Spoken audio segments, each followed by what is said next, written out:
Tell him look into my eyes, bro. Respect the shooter, that's the motto. Keep my eyes peeled and ride slow. Well, pretty much, man. I was explaining to you, I got the studio right here. You know what I'm saying? So, pretty much opened up my studio. Got this whole building right here. Just pretty much it's in the heart of my town, Antioch. You know what I'm saying? That's where I've been representing since day one. So, pretty much got an old building, renovated it, split it in half. Got my recording studio on one end, and with the extra space, opened up a barbershop, man. And also to give opportunities some, young guys out here that got talent, give them a good place to work. Well, man, it depends, especially with the independent rap, man, that career could be short, man. A lot of people come and go in this industry, especially, when you get to the majors too. A lot of people get signed, they have one hit, they get dropped. So it's like you gotta kind of invest your money and utilize your name or your buzz you built into other businesses. I always said music's like a tool. If you get people to pay attention to you, whether your social sites or your music, then anything you sell or anything you put out will be pretty much a lot easier to I guess you could say market, you know what I'm saying? So yeah, I mean, it'd be the smart thing to do, invest your money, man, because rap career can come and go. You be hot 1 minute, next project you can flop, you know what I'm saying? I'm fortunate enough to been doing it long enough to have a solid fan base that still supports everything we do. So I kind of got my hands dipped in everything with the music and the business, That's where I'm being real picky, man. So I've interviewed a lot of different barbers, man, and pretty much, man, it's you gotta kind of just fit in with our shop, man. First you gotta have bars, you gotta have talent. You know what I mean? If you ain't got bars, you ain't gonna be here working in the first place, man. Second, you just gotta have good personality, and I'm very picky on the people I surround myself with. You know what I mean? So it's just I got high expectations. So if you want to come work here, man, you gotta have talent and good personality, and you gotta be on your shit, man. You gotta take pride in it, man. You gotta take pride, I know people, I put up, of course I put up all the financial end and stuff, but I was in there working, man. I was in there on my hands and knees getting stuff, ready to go. You gotta take pride in it, you know what I mean? I still do, I still do a little extra, even though it might not make me money at the time, I do a little extra to keep it going and keep people happy, so you gotta take pride in your business, man. You know what I mean? You can't just feel like you're a boss and, everybody needs to listen to you and work for you. You still gotta get in there and get your hands dirty and take pride in what you do, you know what I'm saying? So nobody's gonna love your business like you do, so you gotta do a lot of your own stuff at the same time. You can't depend on people, pretty much, you know what I mean? Man, a lot of my followers know, one of my good friends, Woody, passed away, rest in peace. He was real popular out here when I was young, and he pretty much had our genre sewed up, you know what I mean? He was like a legend, living God to a lot of us. I was a fan of his growing up, and then when I had the opportunity to work with him and he heard me, he put me on one of his compilations, and then it just kind of started taking off, Before you knew it, I was working with like a lot of the Bay Area cats, man. On my first project, never rapped a day in my life, and I just started working on an album. I had Jacka, I had all the Mob Figures there, I had Wood. I started working with everybody from the Bay pretty much. So it kicked off pretty good, and then, I put something out, and then I just remember everywhere I went, people were slapping it, man. Every party, every hood party, every house party, everywhere I was going, they was knocking it. And then, like I said, the store started hitting me up, distribution started hitting me up, and it just started taking off, kind of like a little compound effect, man. So I'm a hustler, man. I seen little dollar signs and seen the opportunity, so I kind of went with it, you feel me? So just kept running with it. Pretty much it was, like I said, my bro Wood. He was probably my main one in the beginning because I was a big fan of his. And I used to just, especially him being from my hometown, made us really proud. And then that was probably my biggest influence. And then as far as that, man, it's like I don't really pay attention to other people's career, you know what I'm saying? Because I feel that's why people follow each other. I kind of always stayed in my own lane.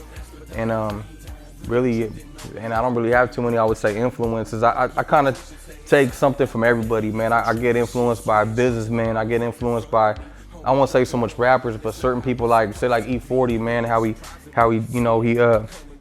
he has a music career, but he did the wine and the liquor, and he has his other stuff. And you know, like Burner, man, I'm representing his clothing line right now. I watch how he moves, man, how he's got these other different companies, and I kind of admire more that part more than just the music aspect of it, because I'm my own person. My music reflects my life and my story. You know what I'm saying?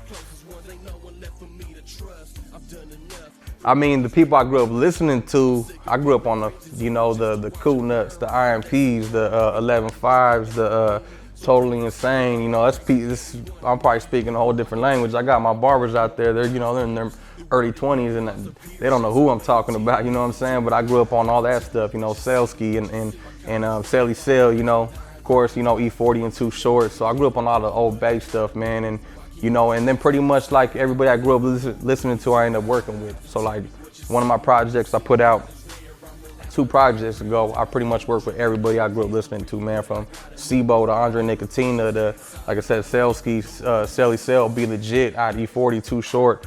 Pretty much everybody I grew up listening to that I wanted to work with, I got on one project, you know what I'm saying? So that was kind of cool. And other than that, man, I don't really follow no one else's career. Like I said, I kind of stay in my own lane, you feel me? I mean, like I said, it all started when I was kind of young, kind of just, I won't say fell in my lap, you know. I was just a young street cat, you know what I mean, running out here wild. I was pretty much a young D-boy, 17, 18-year-old kid, driving a caddy on Pro Paint, gold ones, just riding through the hood, and I met one of my producers, you know what I mean. We started our label together pretty much. Once back then, meeting producers wasn't as common as it is now, you know. Now everybody was making beats, you know, so when I met somebody that actually did that, the light bulb came on in my head and felt like I could invest into this. And mind you, I didn't know nobody in the music industry. I didn't even know Woody. I was just a fan of his. So pretty much we just kind of like went and bought a little, he took me to another studio in Vallejo, and we did a song, and I looked around, dude didn't have much. He had a computer and some little keyboard. So I figured, man, I could get that shit. So we went to the Guitar Center, bought some little equipment. And I wasn't trying to put rappers on, but all these cats were in the booth lying. So I decided just to do my own project, man. You know what I mean? And like I said, I started having everybody coming through. I ended up linking up with Wood. He put me on one of his projects. He was impressed with what we're doing. Then I ended up having like Jacka coming through and just hopping on like 3 songs. Like A-Wax, he was popular. He was getting popular here in Pittsburgh, man. He came through, hopped on some songs. It was just like I said, man, just ended up doing it. Really, I didn't think about it too much, man. I just put some shit out, printed it up, and slapped it in the stores, man. We had to do a lot of hand-to-hand though, networking. We didn't have social media back then, so I was hitting up a lot of different cities and a lot of different spots, kind of doing my own little promos. Had all the homies out there supporting, promoting for us and stuff. Man, I guess, you know what, man, when I started, that's kind of like a gray area now, because when I started, man, it was just strictly mob gangbanging music, you know what I mean? But I was an 18-year-old kid, so I always say I rap about what my life is in the current situation. I can't be one of the cats that just start rapping about shit I'm not even doing, man. So when I started, it was just straight homeboy, mob, gangster music, man. And then through the years, I started switching it up more into like more of a hustle type of music. So I still do the mob shit, you know, that's part of my life and my history. But I try to do more of a hustle music, and I try not to glorify it no more, man, because this life has really been a curse to a lot of me and my people, man. You know, anybody been through some real shit know what I'm talking about, you know. Lost a lot of friends to this game, so comes a point when you live through all that and you're still standing, it's not really fun and games no more, so I don't glorify the life as much, but I still reflect and talk about it. So I would say it's more trying to be of a hustle, you know, like grind, stay strong type of music, more than I guess, you know, I don't know what everyone's doing, popping pills, you know, sipping lean type of music. I don't really glorify that shit. So I really can't even say, man, it's still mob music, but it's just with the little twist now, more of a grown-up wisdom behind it, you know what I mean? I try to give game to the little homies that listen to me.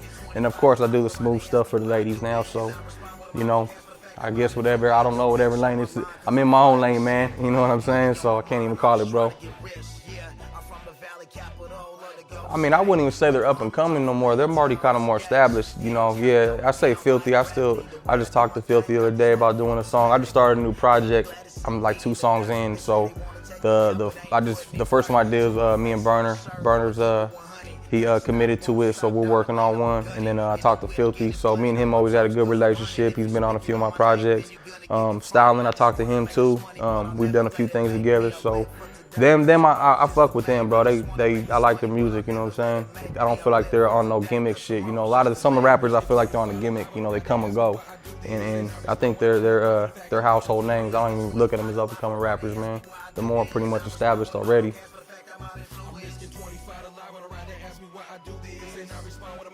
Me personally, I never followed the trend of the hyphy movement, but I respect what Mac Dre did because he had a lot of people following him, man. That, you know, to be a trendsetter, you know what I mean? To be a trendsetter, you know, he came out, because I followed Mac Dre's career from a youngster, man, you know, and then he went to the federal prison and all that, and he came out and he did his own thing. He didn't follow no one else, and it took off, and a lot of people, of course, the Bay Area, you know, caught on to it. But me personally, I never did the stunner shades and all the little crazy shit, but I mean, I can't knock what he did, man. He brought the Bay together and put the spotlight on the whole Bay Area with that, so salute to what he did on that, you know, and rest in peace to Mac Dre. When I met Mac Dre a couple times, I wasn't even doing music yet, so like I was still a little homie. I was kicking it with Wood. I was just started doing music, but I had nothing out. So like I only met him a couple times, and both times was a Hot August Nights, man. Like I remember the first time I was a young buck, bro. I was just a youngster out there. Hot August Nights, we had the little telly set up, and he rolled up and pretty much needed a spot to brush his teeth and clean up for his homies before they went out, and then he ended up coming through. We ended up chiefing on some stuff, and then the next year I went out with Woody. We went to Hot August Nights, we got a suite, and he ended up pulling up. One of the homies told him that Wood and all of us were up there, and he slid through. And it was cool. It's kind of really the only encounters I had with him, man. Never really talked too much about music. It was more just partying, you know what I'm saying? Smoking, and back then popping ecstasy pills. And then with Jack, you know, he's from out here, you know, Pittsburgh, Antioch area, so he ended up coming through my studio a handful of times when I was young, starting, and then him and my old roommate at the time were really good friends, so pretty much him, Jack, Huss, and all them always be over at the house every day, so that's how we ended up being cool. And then pretty much we worked on, I got him on like maybe like 4 or 5 of my projects since then, you know what I mean, before he passed. But rest in peace to Jack, man. A solid dude right there, always show a lot of love. Yeah, I got other stuff I do, you know.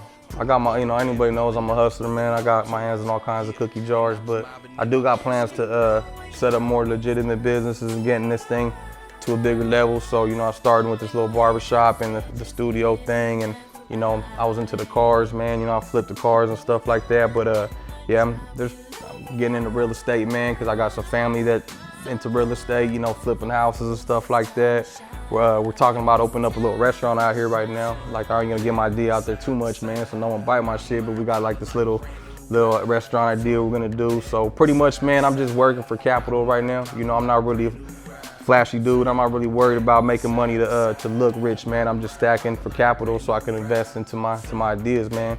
Ultimately, it's just money, man. Money and having a bright idea could take you to you know, the places you want to get. So that's what I'm working on right now, man. Family too, you know, you got mouths to feed, you know what I'm saying? I've been down and out, you know, there's a time I had to sleep in my car, you know what I'm saying? The only meal I had was from a free Big Mac. I got off ripping off the little stickers on the McDonald's fries packet. I don't know if you remember those, the little Monopoly thing. I had a free Big Mac. That's all I had to eat all day, you know what I'm saying? Scraping up change. So there's been times where I've been up and down, and you know, now you got family, I got mouths to feed, I got kids, so just you know, you get a taste of that and it just drives you. You never want to go backwards, you know what I'm saying? Like one of the hardest lines, 40 said, man, you go hard or go homeless, you know what I mean? That's true. If I don't hustle, man, I don't feed my family, you know? So it kind of just boils down to that, man. You have to, you know what I mean? So that's the main motivation, I guess you could say, man. When you start getting kids, you start hustling. You got something else to hustle for rather than yourself. Man, you know, I don't really regret my past because it made me who I am, but I wish I could talk to a lot of my friends who have passed away, because you know, the life we were living then caught up to a lot of us, you know what I'm saying? A lot of my friends ain't around no more to share this with me, you know. I don't run with everybody like I used to run with, so I wish I could just sit there and soak up a lot of my friends before we made I won't say mistakes, but chose a different way of handling things, you know what I'm saying? So, and you know, if I could give myself advice to a 16-year-old man, I would have started hustling harder back then, you know, think of the bigger picture. I would try to think more business-minded. I'd probably be a millionaire already, you know what I'm saying? So that'd probably be my main thing is I would have told myself to focus more on the hustle, you know what I mean, rather than just partying and gang banging and you know, doing the shit kids do, you know what I'm saying? So I guess that would be my advice to myself, man. Get your shit together and get your money, man. We can knock him with the AK from the bay, so it's my shit every day. Big time, count money, boy, it's all got a car from the homie. He said it's going down. Grab the chopper off the shelf and stuff a pocket full of rounds. He would catch me through the town.